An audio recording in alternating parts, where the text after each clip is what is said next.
Nyinyi ambao like mmeishi wenyewe bila wazazi wenu, ningeomba niwaambie kitu kimoja. Sikiliza hii. Wapo ambao wanaishi na wazazi wao, lakini wanajuta pia, wanateseka, wanasikitika, always hawana raha, hawana amani kwa sababu ya wazazi wao wanaishi nao. Heri yako wewe ambao unaishi bila wazazi, wakati mwingine usisikitike sana, kwa sababu yote yanapanga Mungu, na huwezi kujua kwa nini Mungu amekupanga, amekuweka hivyo uweze kuishi peke yako.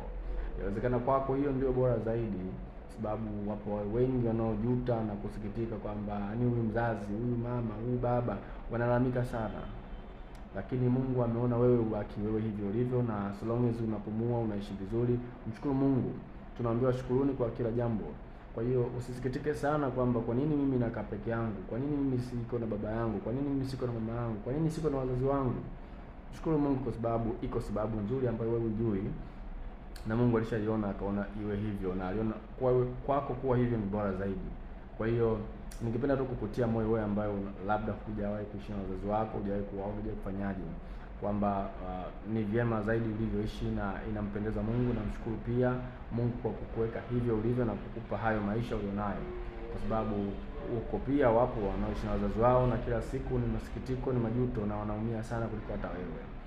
Usilolijua ni usiku wa giza, na hivyo basi kwa kuwa hujui kilichomo ndani ya bahasha, mshukuru Mungu kwa bahasha hiyo uliyopewa, na endelea kusema kwamba asante Mungu, kwa sababu wapo ambao wanajua kilichomo ndani ya bahasha, wapo ambao wako na hao wazazi na bado wanateseka na wanajuta.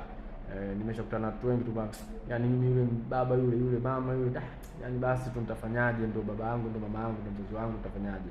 So wewe ambaye uko peke yako, like hauko na mzazi mmoja au hauko nao wote, like hujai kuishi nao, mshukuru sana Mungu na mwambie tu Mungu asante, na usisikitike sana kwa sababu hujui ambacho kingetokea. Kwa hiyo ningependa tumshukuru Mungu kwa kila jambo.